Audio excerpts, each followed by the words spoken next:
சிவகுமார் வாய்ஸை சர்வசாதாரணமாக பேசுறீங்க. ஆமாம்.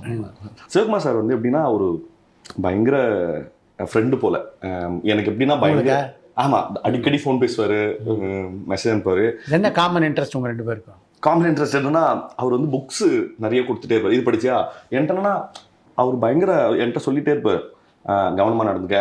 அப்புறம் என்கிட்ட கொஞ்ச நாள் முன்னாடி சொன்னேன், ஏன்னா டீ காப்பி நிறைய குடிக்கிறியாம என்ன அப்படின்னாரு. ஆமாம் சார், மாதிரி சினிமாவில் இருக்கு, தோலைச்சு போடுவேன், டீ காப்பி நாக்கில் பட்டுதுன்னா தோலைச்சு போடுவேன்டா.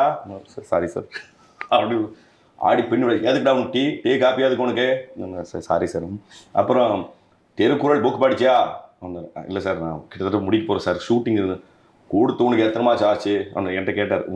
இந்த புக் எத்தனை? அப்புறம் அது படுறா ரொம்ப. ஆனால் அவருக்கு இலக்கியத்தின் மேலே ரொம்ப சீரியஸ் லிட்ரேச்சர் படிக்கிற ஒரு ஆள். கம்பராமாயணம் பற்றி, பயங்கர சங்கப்பாடல்களை பற்றி அவர் வந்து அவருக்கு ரொம்ப ட்ரெமெண்டஸான இது இருக்குது. அதே போல் அவர் ஓவியம் வரைகிறது வந்து நான் வந்து இவ்வளோ தத்ரூபமாக ஒரு பென்சில் ஸ்கெட்சோ வாட்டர் கலர் ஆர்டிஸ்டாவோ எனக்கு வந்து சார் அவ்வளோ என்ன சொல்றது, பல்வேறு துறையோட இன்ட்ரெஸ்ட் வந்து அவர் பயங்கரமாக வச்சுருக்காரு.